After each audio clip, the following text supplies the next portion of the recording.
News at 9। Let's mic समाचारों में मैं महेश सिंह आपके साथ। नौसेना ने आज मुंबई के नेवल डेकयार्ड में पनडुब्बी रोधी माहे श्रेणी के पहले युद्धपोत आईएनएस माहे को शामिल कर लिया। इस अवसर पर थल सेना प्रमुख जनरल उपेंद्र द्विवेदी मुख्य अतिथि के रूप में शामिल हुई। आईएनएस माहे कम गहराई वाले पानी में उपयोग किए जाने वाला नई पीढ़ी का स्वदेशी युद्धपोत है। इसका निर्माण कोचीन शिपयार्ड लिमिटेड ने किया है। युद्धपोत माहे का निर्माण 80% से अधिक स्वदेशी साजो सामान से किया गया है। यह युद्धपोत खतरों को भांपने और उन्हें ध्वस्त करने के लिए पश्चिमी समुद्र तट पर साइलेंट हंटर की भूमिका में रहेगा। थल सेना प्रमुख जनरल उपेंद्र द्विवेदी ने कहा है कि लद्दाख से हिंद महासागर तक इंफो वॉरफेयर से ज्वाइंट लॉजिस्टिक्स तक हर डोमेन में ऑपरेशन चलाने का बेहतरीन उदाहरण था operation Sindoor. Our ability to act in concert from the depths of ocean to the highest frontier will determine the security and influence of our republic. We are an operation line in every domain, from Ladakh to the Indian Ocean, from information warfare to joint logistics. Op Sindoor was an apt example towards that synergy. That's Mike. News at 9। भारतीय मूल के FBI chief काश पटेल एक विवाद में घिर गए हैं। आरोप है कि उन्होंने अपनी गायिका गर्लफ्रेंड एलेक्सिस विल्किंस को हाई प्रोफाइल SWAT सिक्योरिटी देकर सरकारी संसाधनों का दुरुपयोग किया। मामला तब सामने आया जब विल्किंस को नेशनल राइफल्स एसोसिएशन के इवेंट में SWAT टीम के 2 कमांडो के साथ प्रवेश करते देखा गया। SWAT जैसी बेहद प्रशिक्षित यूनिट का इस तरह से निजी उपयोग देख सभी हैरान रह गए। बाद में पटेल ने यह शिकायत भी की कि सुरक्षा कर्मियों ने अपनी जिम्मेदारी ठीक से नहीं निभाई। बताया जा रहा है कि पटेल पर पहले से ही सरकारी जेट और सुरक्षा संसाधनों के निजी इस्तेमाल के आरोप लगे हैं।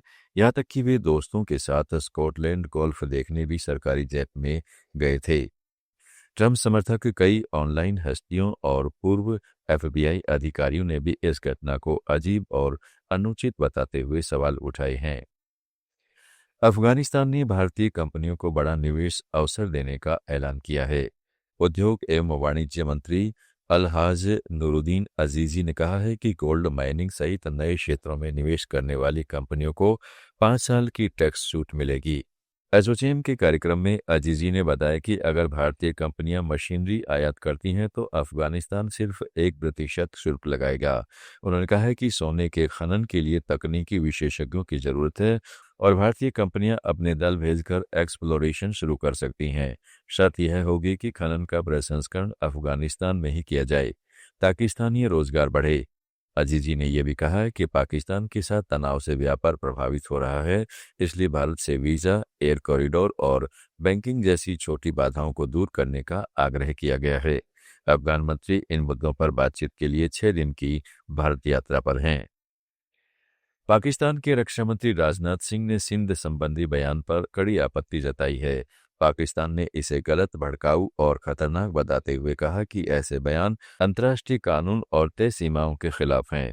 इस्लामाबाद ने दावा किया है कि भारत के नेताओं को ऐसे बयान देने से बचना चाहिए क्योंकि इससे क्षेत्रीय तनाव बढ़ सकता है। बता दें कि राजनाथ सिंह ने दिल्ली में कहा था कि सभ्यता के हिसाब से सिंध हमेशा भारत का हिस्सा रहा है और भविष्य में बॉर्डर बदल जाएं तो सिंध फिर से भारत में शामिल हो सकता है। आप सुन रहे थे let's mike more than radio. Follow कीजिए हमें हमारे social media platform. It's time for news. It's time for more than radio. Presenting the first radio news app, Let's Mic. Let's Mic, a news-based app on your phone where you get to watch and listen news, talk shows, interviews, radio show podcasts. On Let's Mic, you get all relevant information of TV, print, radio, podcast, and digital. Let's Mic talks about every segment of life.